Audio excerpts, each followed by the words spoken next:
Hello and welcome again to another episode. Today we're going to talk about how to monitor and win public tenders and talk a little bit about the market size and best practices.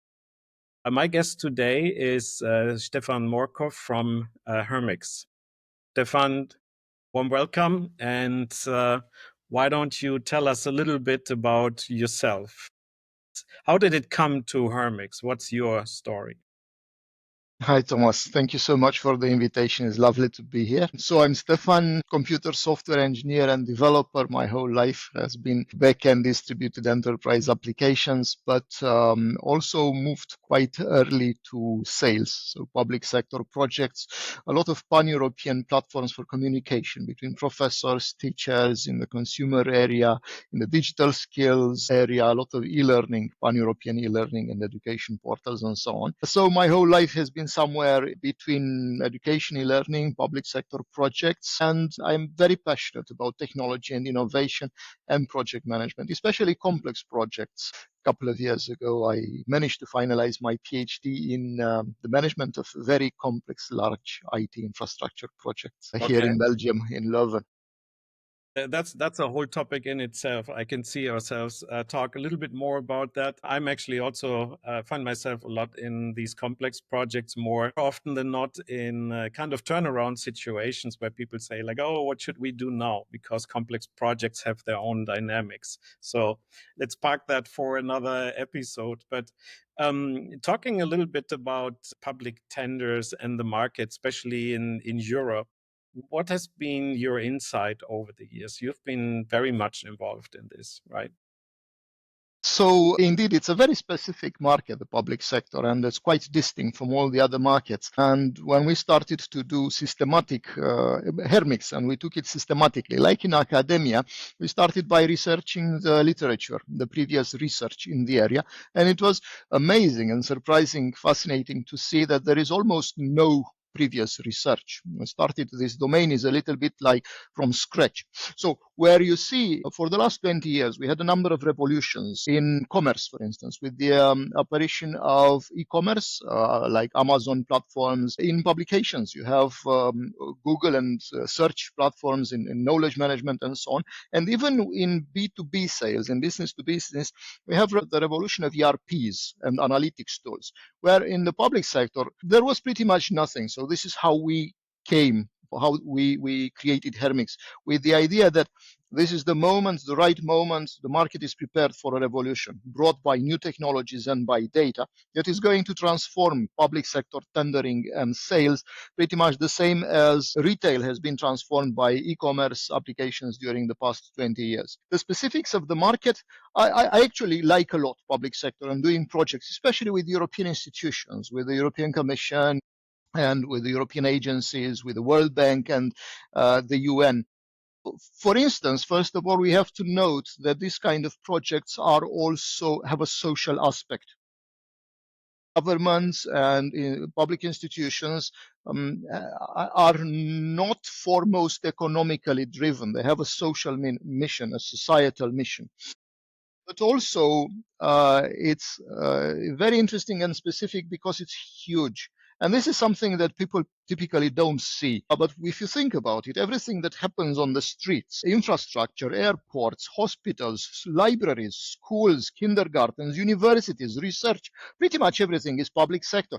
And when it comes to spending, a huge amount of this is contracts, which are regulated, which go to a specific suppliers. And as I was saying, it's a different world with its different rules and guidelines and best practices on how to win.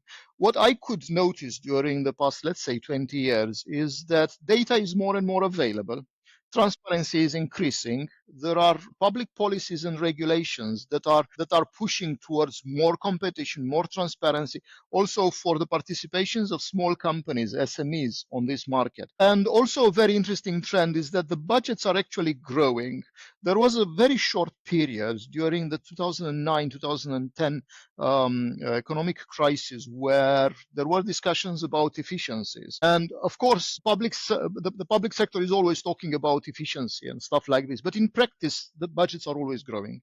And it's a stable market with very few exceptions, like some countries that had problems during crisis, but very few exceptions. It's a very stable market because the government is printing the money.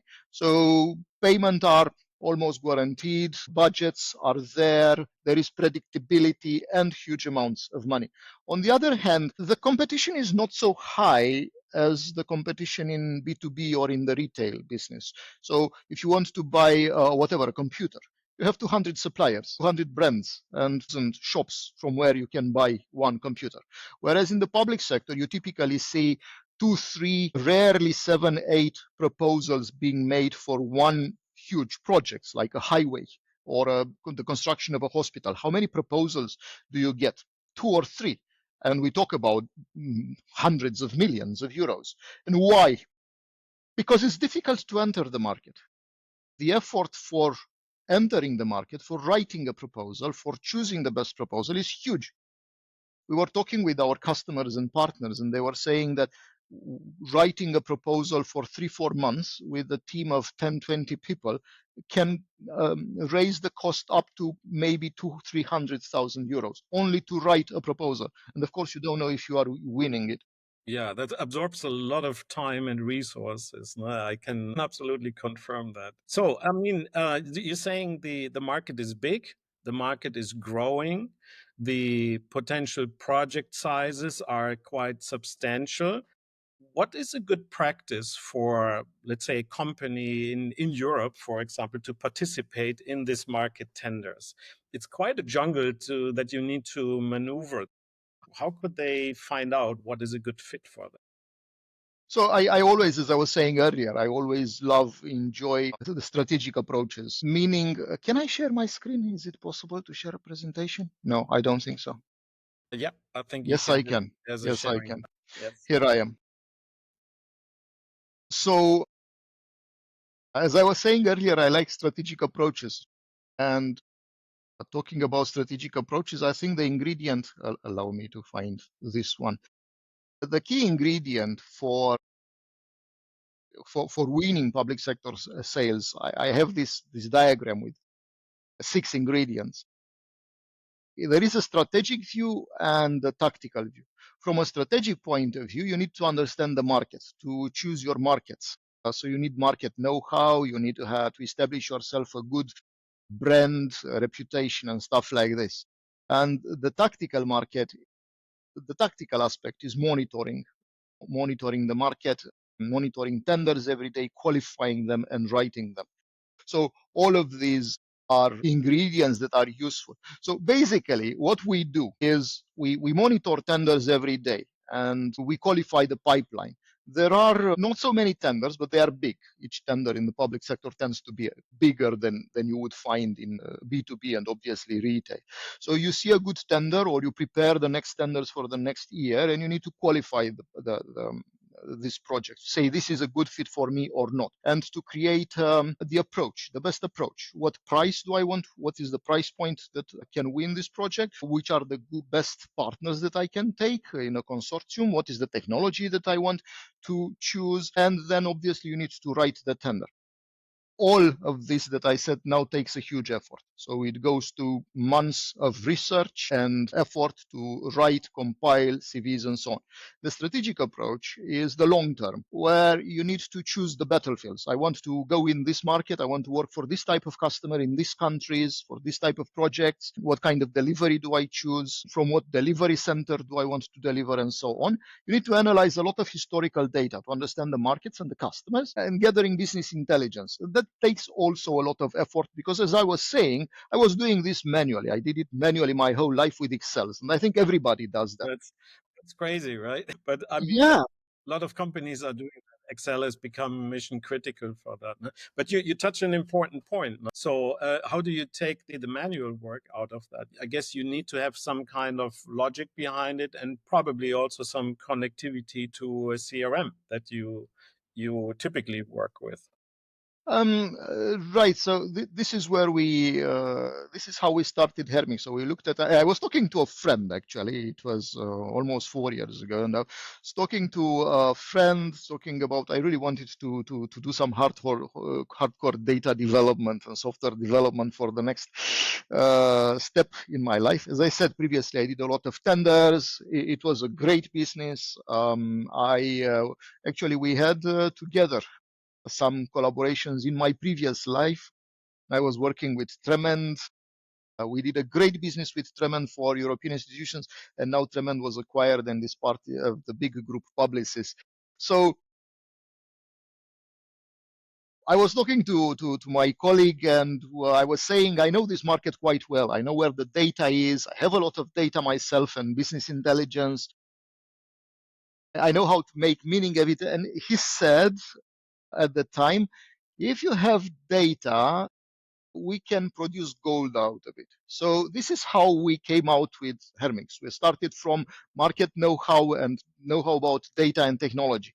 So what we do, the mission was to help companies win public contracts, public sector tenders.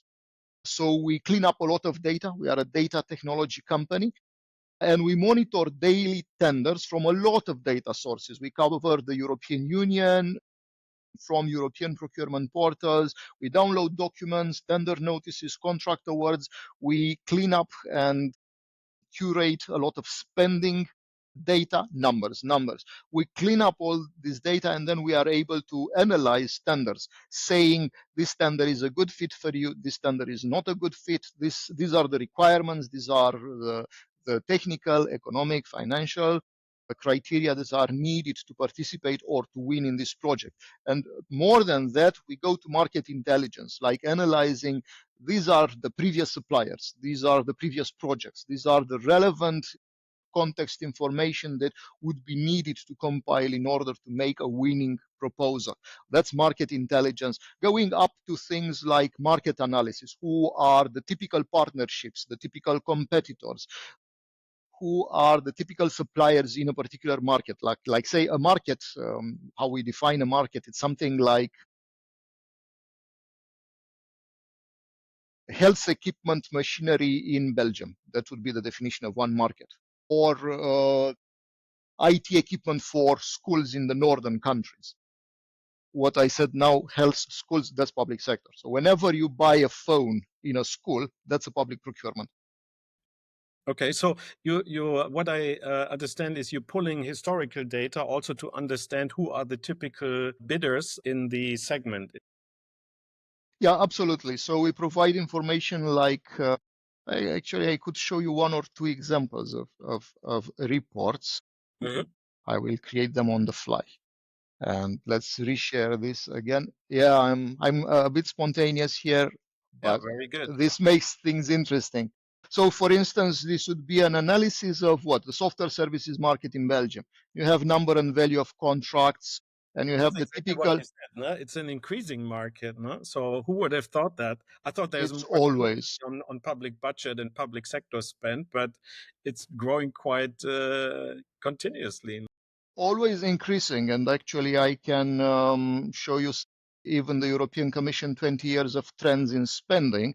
And you could see, yeah, only for the European Commission, this is 20 years of spending. You see, 20 years ago, the budget of the Commission was 11 billion per year, whereas now it's 200 billion per year. This is an exponential increase.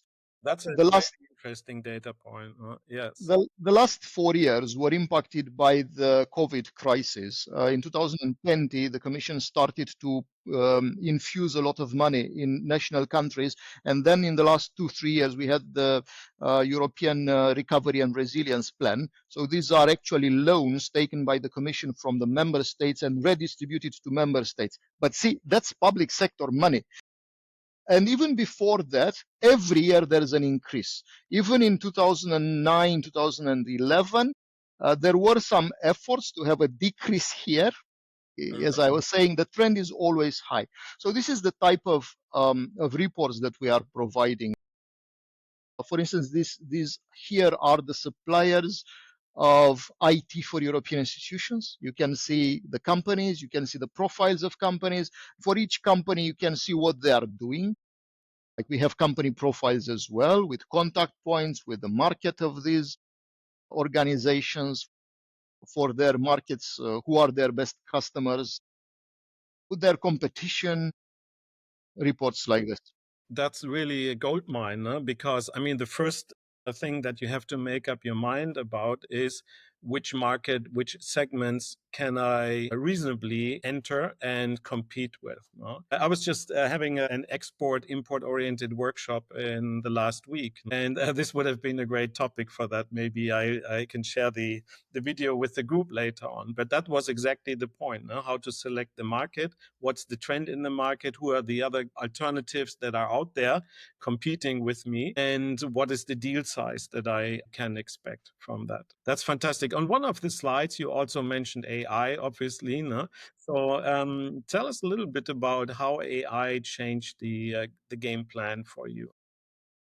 Yeah, I was saying earlier that we are at the right moment for a disruption in this market. And AI is on top of everything that we've been having for the last couple of years because data has been around, data and data science has been around for quite a while. We've been playing with huge amounts of data, calling it in different ways for maybe 10, 20 years. And with the cloud, we have the possibility to play even more. And now we have machine learning and artificial intelligence that allows for even more impact. So we have a market that is big, that is not really impacted by technology yet, and where technology is entering. This is what I believe is going to create a disruption. The way we use data, so on one side for data cleanup, for the analysis of markets, but also for understanding requirements of tenders. Again, a practical example. So this is a tender for a European agency, the European Environment Agency. So you have here a summary of the project, you have collaboration tools and stuff like this. But look, we have also the tender context, like previous suppliers, the map of previous suppliers, countries that are relevant, you have previous relevant projects and who won them before, but we go even to technical analysis. Like for instance, this is the analysis of the requirements, the objectives, the budgets of this project, even going to award criteria like price 30% importance and technical merit 70, and even to economic financial capacity, minimum turnover, manpower, CVs, and going to work packages and deliverables. And we also deploy chats. You can talk directly to the tender and get information if you want to drill down into details. So we are basically using a combination between data analytics, machine learning, data curation, engineering, and going to GPT and large language models where we go into language analysis of the requirements and structuring of this. And Yeah. where we are moving towards is obviously automating the whole proposal process, because that effort after you choose I want to do this tender and you understand how it's done, you go to the process of actually writing a tender. So we are deploying tools to automate the process of proposal structuring, going up to helping teams organize and deliver a winning proposal. So the Kanban board that you just showed here is basically built into your solution, right? So, I mean, that's fantastic. I guess based on my exposure to this sector, one question is, of course, okay, what do you want to bid for, and is it a good fit?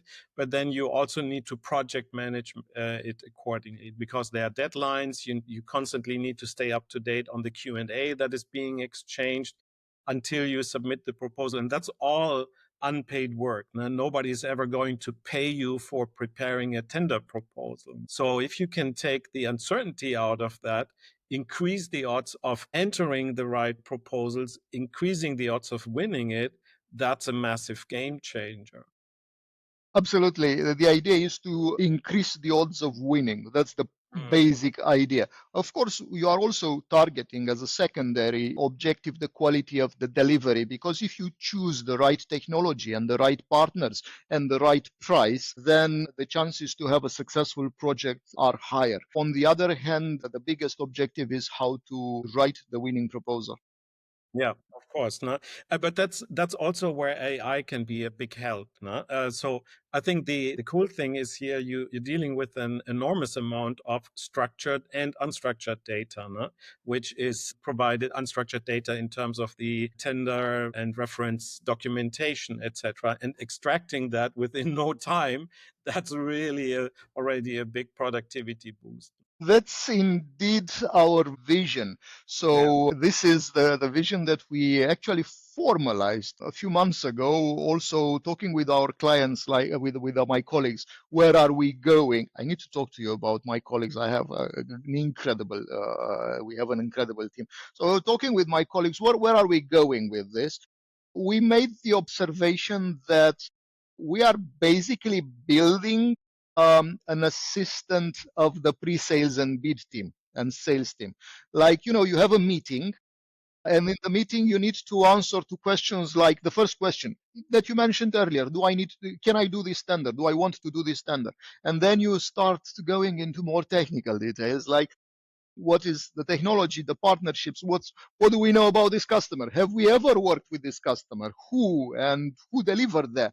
So what we are building is that tool, that robot that looks a little bit like data from Star Trek, right? The image, which is obviously AI generated. We are building that tool, that platform that becomes part of the sales and bid teams and are always friendly, reliable, efficient, smart, Yeah. able to analyze thousands of requirements from 200 technical annexes of this standard to scan. We have 11 million contracts in our historical database that we scanned and analyzed, and hundreds of thousands of documents. So our Hermix is able to go through all this in a couple of seconds and say and give answers to questions like, do I need data science expert? Do I need to deliver quality assurance? What certifications are required? And why? Why do I need a quality assurance or a security expert? And with Hermix, you can answer to this kind of instantly, because in chapter 3, there is a deliverable related to data privacy and penetration testing and so on and so on. And that's why I need this expert. So this is the vision that we are building now, piece by piece. And with AI, yes, it is transformative. At the same time, it's still early stage.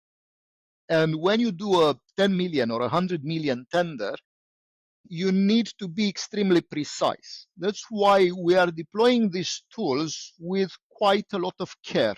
You need to be careful about security. So you are dealing with big amounts of money. So security and confidence is important. Not also from a point of view of accuracy, data accuracy. So the data that we provide needs to have a high degree of correctness. As you are saying, the raw data that you get from public sources like Google or procurement portals, it's typically dirty, it's gray. People write things manually, they give a wrong company name, wrong values, wrong addresses. So our huge focus is to clean up all of this data. Okay. That's fantastic. Wow, that was really an eye opener. No? So big market, a lot of opportunities, and now we have great new help in order to increasing the odds of taking uncertainty out of this, increasing the odds of winning.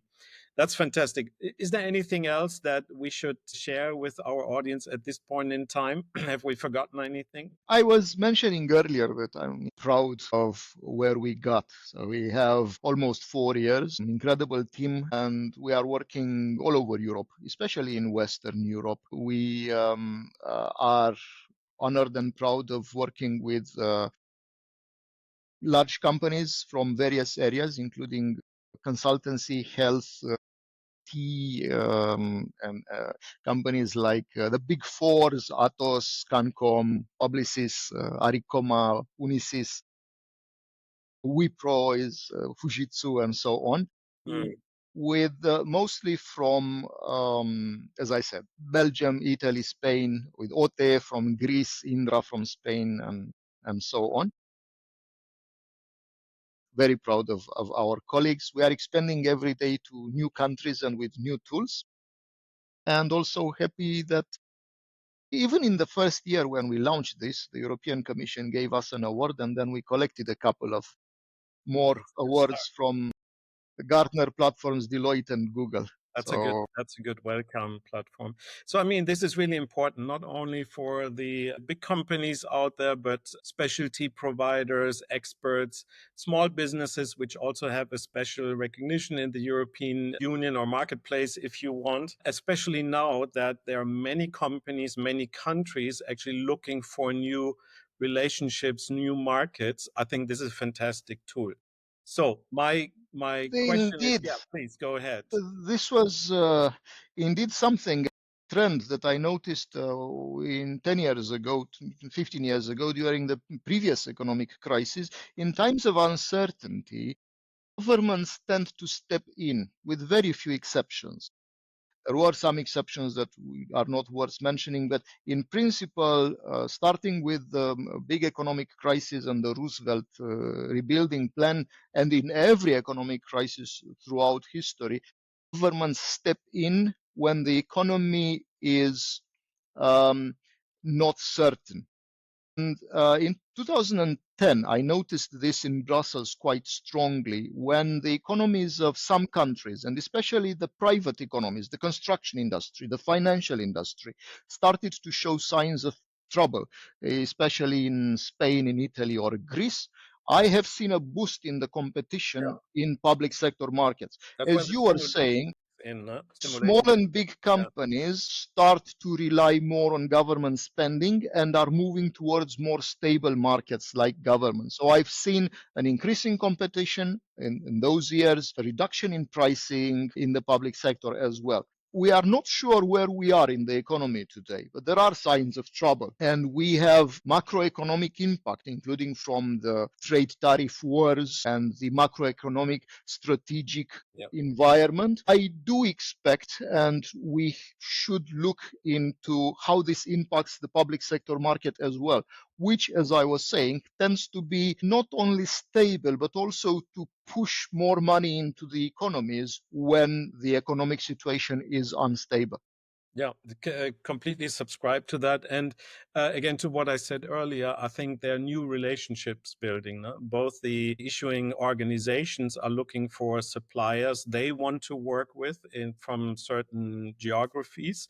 And also the suppliers are looking in which market should I go to. No? That's the whole import export discussion. So a lot of opportunities.